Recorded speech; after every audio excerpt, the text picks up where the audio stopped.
This story is about the big elephant in the room. It is about the topic we do not always want to talk about.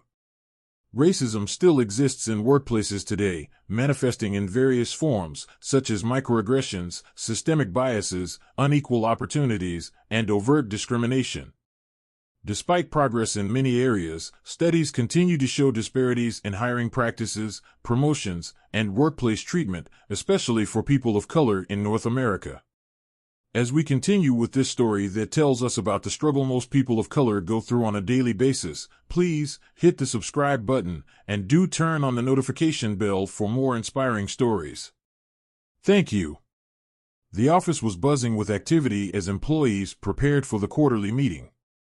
Among them was Laura Jenkins, a 38-year-old widowed mother of two, diligently organizing files on her desk. Her co-workers often admired her resilience, balancing a demanding job and single parenthood. But today, tension hung in the air as Laura entered her boss Victor Harlan's office. Victor, a stern middle-aged white man with a reputation for being unapproachable, glanced up from his desk. "What is it, Laura?" "Make it quick, I have a meeting." Laura hesitated before speaking. "Mr. Harlan, I wanted to address something that happened yesterday. During the team review, I overheard you make a comment about my background. It was inappropriate." Victor leaned back in his chair, his eyes narrowing. "Inappropriate?" "Yes," Laura replied, her voice steady despite the racing of her heart. "You said, people like her shouldn't expect too much." It felt targeted and— Hold on, Victor interrupted, raising his hand. "Are you accusing me of being discriminatory? Because that's a serious accusation." "I'm not accusing," Laura clarified. "I'm stating how your words made me feel. I work hard here, and I deserve respect." Victor's face darkened. "If you think you can come in here and lecture me, you're mistaken. Get back to work." Laura left his office, her hands trembling but her resolve firm.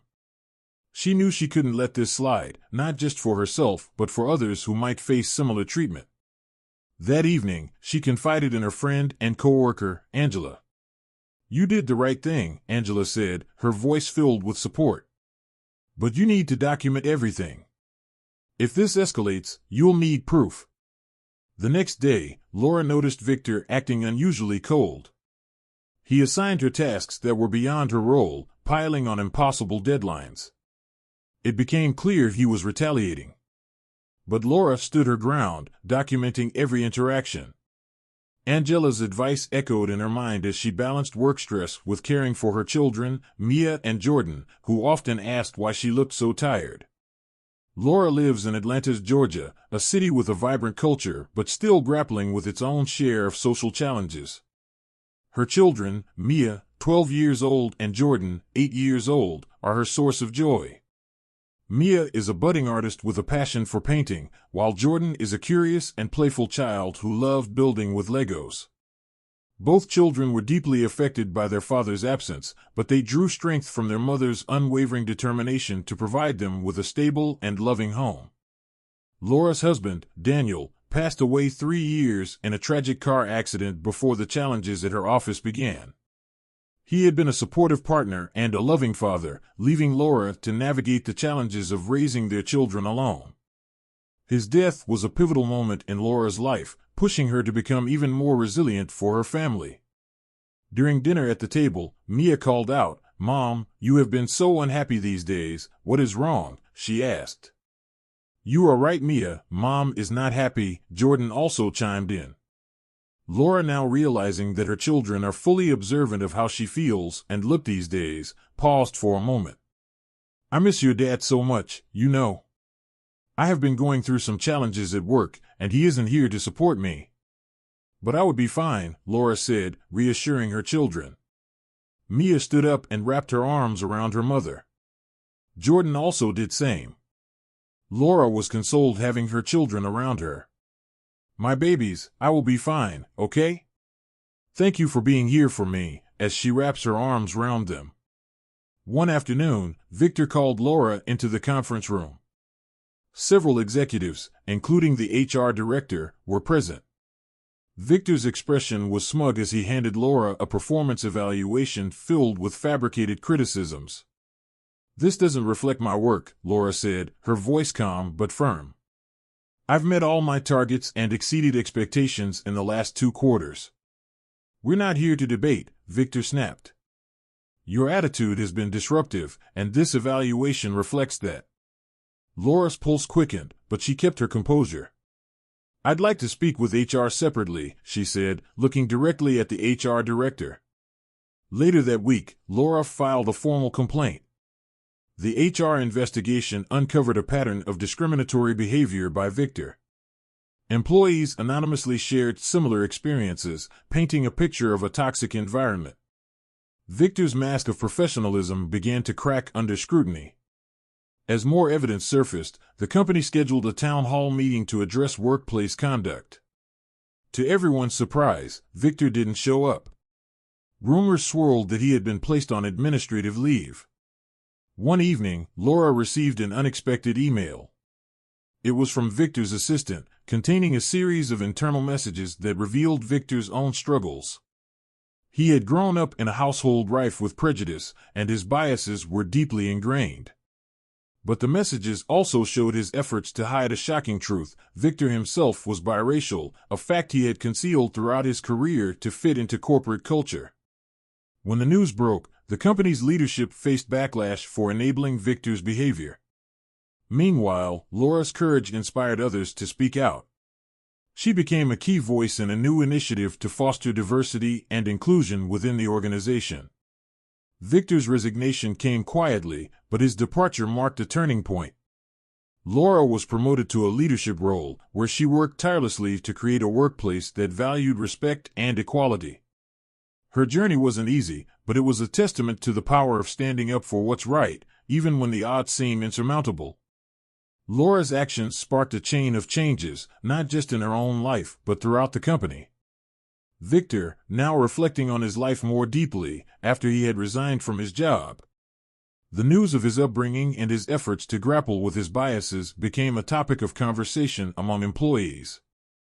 Laura, meanwhile, found herself receiving overwhelming support. Colleagues she had never interacted with came forward to share their own stories of resilience and challenges. Her bravery encouraged others to speak out, fostering a newfound culture of understanding and accountability within the company. One evening, after a long day at work, Laura received an unexpected visitor at her modest home. It was Victor, standing at her doorstep, holding a letter. He looked less authoritative, almost vulnerable. "I owe you this," he said, handing her the envelope. "It's not just an apology but a promise. You changed something in me, Laura." Inside was a handwritten letter expressing his remorse and a check equivalent to the bonus Laura had lost in the past year due to his unfair treatment. It also mentioned his decision to resign as CEO and sponsor a company-wide diversity and inclusion initiative. Laura, though taken aback, held her ground. "Victor, it's not about money or gestures. It's about ensuring no one else goes through what I did. That's the real change we need." Victor nodded, his eyes reflecting a newfound humility. "I understand. And I promise to do better, not just here but in my own life." Months passed, and Laura's life began to stabilize. She was promoted to a managerial position, her leadership style compassionate yet firm. The company's atmosphere transformed, with open forums and workshops fostering conversations about race, inclusion, and respect. One day, as Laura walked into a conference room to address a team meeting, she noticed a photo on the wall, a tribute to employees who had brought change. There she was, in a framed picture, her caption reading, "Courage that sparked a revolution." Tears welled in her eyes as she realized her journey, her pain, and her strength had paved the way for a better future for everyone at the company. For her children, Mia and Jordan, it was proof that their mother was not just a survivor but a trailblazer who stood tall against injustice. And in that moment, Laura knew she had done more than confront a boss, she had become a voice for change. We have heard that there are talks about efforts to make our society a bias-free place for everyone, but are these actually just mainly talks? Or are they ongoing efforts to address and reduce racism in workplaces and the society? If you think that there is progress being made in the ongoing efforts to address systemic racism, please drop your comments below.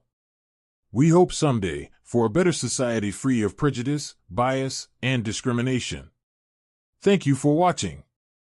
Please like, share, and subscribe to Home of Stories TV. And do not forget to turn on the notification bell for more inspiring stories.